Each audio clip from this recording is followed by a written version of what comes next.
Comentava em um vídeo agora há pouco da maturidade com que os candidatos, tanto da oposição quanto do governo, receberam aquela suspensão da contagem de votos no Uruguai por causa da estreiteza da margem, apenas 1,2%, que não chega a superar o número dos votos impugnados.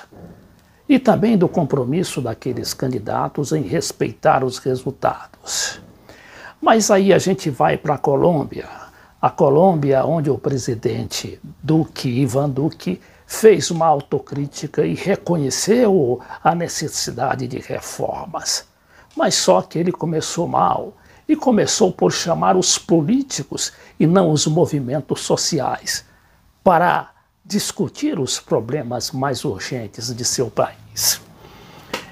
Eu só queria recomendar aqui meu livro, o Argentina Sacudida, breve perfil da líder peronista Cristina Kirchner, que se encontra na amazon.com.br,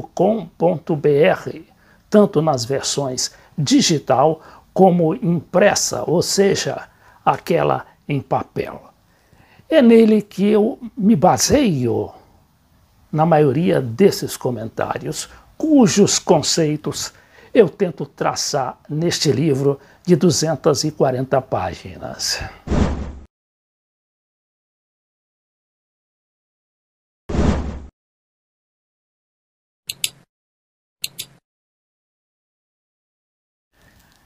Isto tudo ocorre em meio à mais violenta repressão policial, tanto no Chile quanto em Bogotá, como na Bolívia. A gente viu que anteontem foi encontrada morta uma jovem repórter fotográfica de 38 anos de idade. Ela foi encontrada em seu apartamento sem vida e com sinais de violência. Lhe roubaram também o seu equipamento de trabalho, as máquinas, as câmeras e o computador. E já em Bogotá, também a polícia alvejou um jovem de apenas 18 anos. A jornalista Albertina Martínez é acusada pelas forças de segurança de fotografar só cenas que comprometem os soldados e os demais membros da força policial bogotana. Já o jovem de apenas 18 anos, Delan Medina, foi alvejado por um petardo em plena praça pública, disparado também pelas forças de segurança. E aí entra também o paramilitarismo, que tem ao longo dos últimos 50 anos sobressaltado a Colômbia e, sobretudo, apoiado os candidatos de direita à presidência da República, desde Álvaro Uribe, o antecessor de Juan Manuel Santos, que, por sua vez, é antecessor de Ivan Duque. Todos eles apoiados pelo Álvaro Uribe, que tem laços bem fortes com o narcotráfico daquele país. Mas vamos ver então aqui o que diz o presidente Ivan Duque, que resolveu só agora assumir, fazer uma autocrítica. Eu reconozco públicamente que todas as expressões da protesta pacífica são sempre recibidas en el marco de la Constitución y en el marco de lo que nosotros debemos ser como país. Então ele reconhece, a legitimidade das manifestações. Mas Ivan Duque só chamou os políticos para conversar, os prefeitos e os governadores, e esqueceu dos movimentos sociais que são realmente quem promovem aquelas manifestações. Sobretudo os estudantes que estão à frente de tudo, não só na Colômbia, como também no Chile y na Bolivia. Porque también hay que aterrizar la conversación a los territorios, a los municipios, a los barrios de los municipios. Então a prefeita eleita Clara Lopes ela fez 4 sugestões.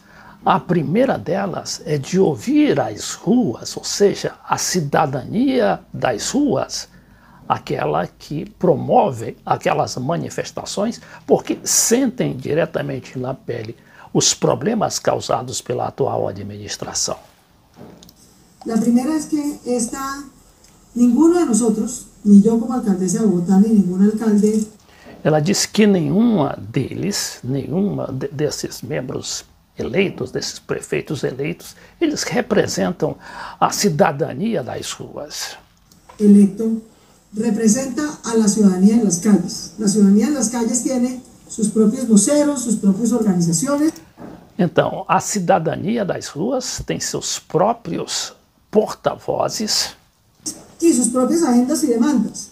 E suas próprias agendas e demandas que são diferentes da administração pública, no caso, a prefeita de Bogotá, por exemplo. Y por supuesto lo que ellos están esperando es que se los convoque a ellos, a esos jóvenes, a esas... Então, ela sugere que as manifestações, os manifestantes, através de seus vários movimentos, é que estão aguardando que sejam chamados para apresentar realmente as sugestões para a solução desses graves problemas que envolvem o país. Mas o candidato que perdeu para o Iván Duque é hoje considerado um dos líderes mais populares da Colômbia, o Gustavo Petro, e que por isso está sendo invisibilizado pela mídia, principalmente a mídia tradicional. Ele aponta o dedo para os paramilitares de Uribe. Militar que le mataron 48 vacas, un castaño, no Carlos, sino otro, mató después 48 campesinos en venganza, les importaban más las vacas que la gente. Ese mundo lo representa Uribe.